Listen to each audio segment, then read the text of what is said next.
व्यापकं ब्रह्मवेदस्वरूपं निजं निर्गुणं निर्विकल्पं निरीहं चिदाकाशमाकाशवासं भजेऽहम्।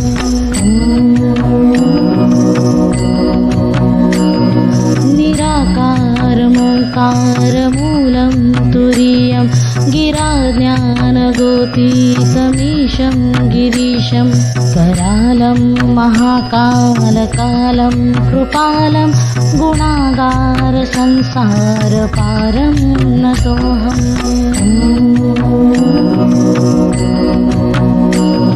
तुषाराद्रिसङ्काशगौरं गभीरं मनोभूतकोटिप्रभाश्रीशरीरं स्फुरन्मौलिकल्लोलिनीचारुगङ्गा लसद्भालबालेन्दु कण्ठे भुजङ्गा।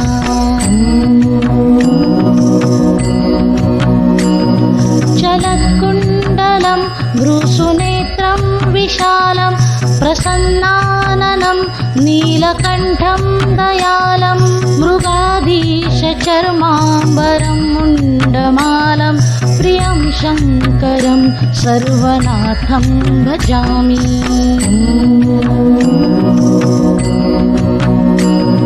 प्रचण्डं प्रकृष्टं प्रगल्भं परेशम् अखण्डम् अजं भानुकोटिप्रकाशं त्रिशूलनिर्मूलनं शूलपाणिं भजेऽहं भवानीपतिं भावगम्यम्।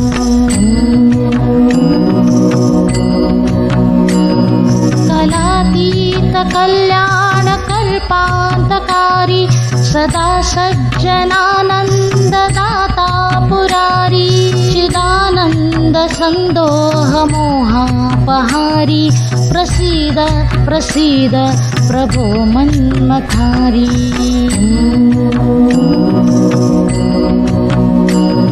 न यावत् उमानाथपादारविन्दं भजन्ति लोके परे वानराणां न तावत् सुखं शान्तिसन्तापनाशं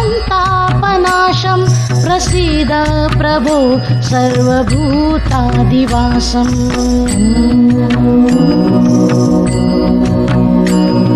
न जानामि योगं जपं नैव पूजां नतोऽहं सदा सर्वदा शम्भुतुभ्यं।